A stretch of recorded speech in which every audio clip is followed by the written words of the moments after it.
बहुत अच्छा। अब मैं तुम्हें संत रविदास जी ने हमें क्या बताया का पूरा बड़ा और संपूर्ण उत्तर दे रहा हूँ, जिसे तुम कहानी, निबंध या भाषण किसी भी रूप में इस्तेमाल कर सकते हो। यह उत्तर बहुत विस्तृत, भावनात्मक और शिक्षाप्रद है, जिसमें संत रविदास जी के जीवन, विचार और संदेश को पूरी गहराई से समझाया गया है। संत रविदास जी ने हमें क्या बताया। एक प्रेरणादायक कहानी। बहुत समय पहले वाराणसी, काशी के पास एक छोटा सा गांव था, सीर गोवर्धनपुर। वहीं पर एक गरीब चर्मकार परिवार में एक बच्चे का जन्म हुआ। वह बच्चा आगे चलकर संसार के महानतम संतों में से एक बना। उसका नाम था संत रविदास। उनके माता पिता का नाम था संतोष दास और कालिस देवी। वे जूते बनाने और चमड़ा तैयार करने का कार्य करते थे। उस समय समाज में जात पात और ऊंच नीच की गहरी खाई थी। ब्राह्मण, क्षत्रिय, वैश्य और शूद्र, इन चारों वर्णों में भेदभाव इतना बढ़ गया था कि निम्न जाति के लोगों को समाज में सम्मान से जीने का अधिकार तक नहीं था।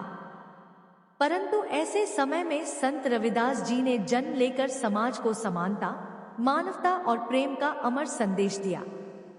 रविदास जी का बचपन और सच्चाई की सीख। बचपन से ही रविदास जी बहुत दयालु, ईमानदार और भक्तिपूर्ण थे। वे बचपन में भी गरीबों और जानवरों की सेवा करते थे। एक दिन उनका मित्र गंगा स्नान करने जा रहा था। रविदास जी ने कहा, भाई, तुम मेरी कठौती, जिसमें मैं जूते धोता हूँ, में थोड़ा गंगा जल डाल दो। सब हंस पड़े, बोले, अरे, यह गंगा कैसे हो सकती है। लेकिन जैसे ही ब्राह्मण ने गंगा जल उस कठौती में डाला तो वहां से गंगा की धारा बहने लगी। लोगों ने देखा कि संत रविदास जी के मन की पवित्रता ने उस साधारण पानी को भी गंगा बना दिया। तभी से रविदास जी ने कहा, मन चंगा तो कठौती में गंगा। अर्थात यदि मन शुद्ध है तो हर स्थान पवित्र है। समानता और मानवता का संदेश। रविदास जी ने कहा कि ईश्वर ने सभी मनुष्यों को समान बनाया है। किसी की जात, रंग या पेशा उसे छोटा या बड़ा नहीं बनाता, बल्कि उसका कर्म, भक्ति और सच्चाई उसे महान बनाते हैं। उन्होंने कहा, जात पात पूछे न कोई, हरि को भजे सो हरि का होई। यानी जो सच्चे मन से भक्ति करता है वही भगवान का सच्चा भक्त है। उनके जीवन का सबसे बड़ा संदेश था, मानवता ही सबसे बड़ा धर्म है। भक्ति और गुरुता का संदेश। संत रविदास जी का नाम सुनकर राजस्थान की भक्त मीराबाई भी उनसे मिलने आई। जब मीराबाई ने रविदास जी से मुलाकात की तो उन्होंने उन्हें अपना गुरु स्वीकार किया। मीराबाई ने कहा, गुरु मिले संत रविदास, दीन ही ज्ञान की गंगा। रविदास जी ने उन्हें बताया कि भक्ति का कोई जाति धर्म नहीं होता। ईश्वर को पाने का एक ही मार्ग है, सच्चा प्रेम, सेवा और नम्रता। राजा और पंडितों से संवाद। एक दिन एक राजा ने संत रविदास जी को अपने दरबार में बुलाया। वहां कई पंडित बैठे थे। वे बोले, तुम तो चर्मकार हो, कैसे ईश्वर के भक्त बन सकते हो। रविदास जी मुस्कुराए और बोले, राजन, ईश्वर किसी जात से नहीं, मन की सच्चाई से पहचाने जाते हैं। जो मनुष्य सबके प्रति प्रेम रखे और सच्चे कर्म करे, वही सच्चा भक्त है। राजा उनकी बात सुनकर चकित रह गया और उसने उनके चरणों में सिर झुका दिया। बेगमपुरा का सपना। संत रविदास जी ने एक ऐसे समाज का स्वप्न देखा जहां न कोई ऊंच नीच हो, न कोई गरीब अमीर, न दुख सुख का भेद। उन्होंने उस आदर्श समाज का नाम दिया बेगमपुरा, यानी दुखरहित नगर।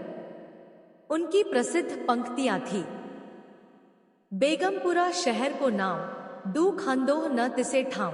रविदास जी कोई साधारण व्यक्ति नहीं है, वे तो ईश्वर के सच्चे भक्त हैं।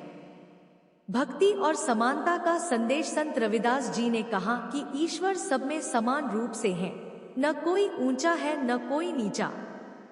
वे कहते थे, जात पात पूछे न कोई, हरि को भजे सो हरि का होई।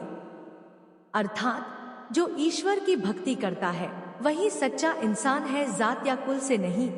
कर्म और भक्ति से इंसान बड़ा होता है। वे हमेशा सिखाते थे कि मनुष्य को कर्म, प्रेम और सत्य के मार्ग पर चलना चाहिए। उन्होंने समानता, इक्वालिटी, मीराबाई और संत रविदास का संबंध इतिहास में एक अद्भुत प्रसंग आता है। राजस्थान की भक्त मीराबाई, जो श्री कृष्ण की उपासक थी, उन्होंने रविदास जी को अपना गुरु माना। मीराबाई अक्सर कहती थी, गुरु मिले संत रविदास, दीन ही ज्ञान की गंगा।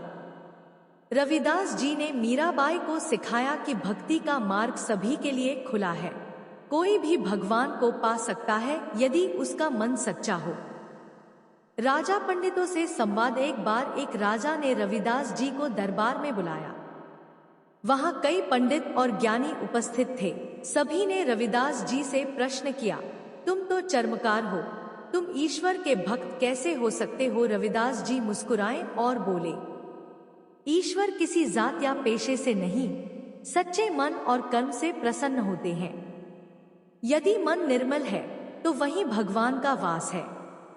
राजा और पंडित सब उनकी बातों से प्रभावित हो गए और उन्होंने माना कि सच्ची भक्ति का माप धर्म ग्रंथों से नहीं, दिल की सच्चाई से होता है। रविदास जी का आत्मज्ञान और उनका बेगमपुरा। रविदास जी ने एक ऐसा आदर्श समाज का सपना देखा जहां कोई ऊंच नीच न हो, कोई दोहक या भेदभाव न हो। उन्होंने इस समाज को नाम दिया बेगमपुरा, यानी दोहक रहित नगर। उनकी पंक्तियां थी, बेगमपुरा शहर को नाम, दुख अंदोह न तिसे ठाम, न तस्वीस खिराज न माला, खौफ न खता न तरस जिवाला। इसका अर्थ है एक ऐसा नगर जहां कोई कर, टैक्स, भय या दुख नहीं, सब समान है, सब स्वतंत्र है। यह आज के समाजवाद, लोकतंत्र और मानवाधिकार की भावना का सबसे प्रारंभिक रूप था। संत रविदास जी ने हमें क्या बताया? समानता का संदेश। हर इंसान समान है, कोई ऊंचा या नीचा नहीं। सच्ची भक्ति ईश्वर को पाने के लिए मंदिर या तीर्थ नहीं, सच्चे मन की आवश्यकता है। कर्म पर विश्वास, जो कर्म करता है वही महान है, जन नहीं। भाईचारा और प्रेम, समाज में प्रेम, दया और सम्मान होना चाहिए। आदर्श समाज, बेगमपुरा, जहां सबको न्याय और समान अवसर मिले। अंतिम उपदेश। अपने जीवन के अंतिम समय में रविदास जी ने कहा, मनुष्य वही है जो दूसरों के लिए जिए, जो सच्चे मन से ईश्वर का नाम ले और सबके साथ समानता रखे। उनका जीवन यह सिखाता है कि धर्म वही है जो सबको जोड़े और अधर्म वह जो किसी को तोड़े। निष्कर्ष, संत रविदास जी ने हमें सिखाया कि ईश्वर मनुष्य के भीतर ही है और सच्ची पूजा वही है जो सेवा, प्रेम और समानता से की जाए। उनका जीवन संघर्ष, प्रेम और भक्ति की वह कहानी है जो आज भी समाज को दिशा देती है। क्या आप चाहेंगे कि मैं इस कहानी का साहित्यिक रूप, कविता या भावनात्मक कथा के रूप में भी लिख दूं, ताकि यह पाठ या भाषण की तरह सुनाई जा सके? विचार आज के लोकतंत्र, समाजवाद और समान अधिकारों की नींव है। संत रविदास जी की शिक्षाएं जो आज भी प्रासंगिक हैं। समानता का सिद्धांत, हर इंसान समान है। रविदास जी का अंतिम उपदेश।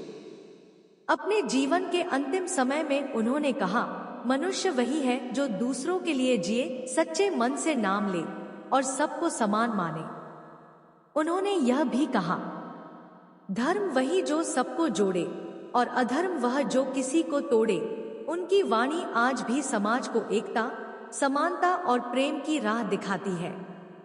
निष्कर्ष, संत रविदास जी ने हमें सिखाया कि ईश्वर किसी मूर्ति या जात में नहीं, बल्कि सच्चे और निर्मल मन में बसते हैं। उन्होंने बताया कि मनुष्य का धर्म है प्रेम करना, सबकी सेवा करना और सबको समान मानना। उनकी यह वाणी आज भी उतनी ही सच्ची है, मन चंगा तो कठौती में गंगा।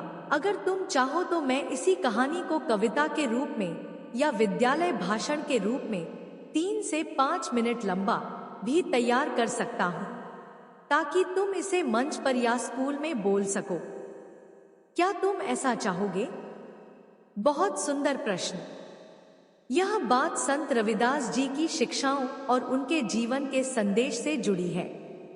नीचे मैं तुम्हें उनकी एक बहुत बड़ी और प्रेरणादायक कहानी बता रहा हूँ, जिसमें यह स्पष्ट होगा कि संत रविदास जी ने हमें क्या बताया है और उनका जीवन हमें क्या सिखाता है। संत रविदास जी की प्रेरक जीवन कहानी बहुत विस्तृत रूप में बहुत समय पहले वाराणसी, काशी के पास एक छोटे से गांव सीर गोवर्धनपुर में एक बालक का जन्म हुआ। उस बालक का नाम था रविदास। उनके माता पिता संतोष दास और कालिस देवी थे, जो चर्मकार, जूते बनाने का काम करते थे। यह समाज का वह समय था जब जाति पांति, ऊंच नीच और भेदभाव बहुत गहराई तक फैला हुआ था। ऊंची जाति के लोग निचली जातियों को नीचा समझते थे।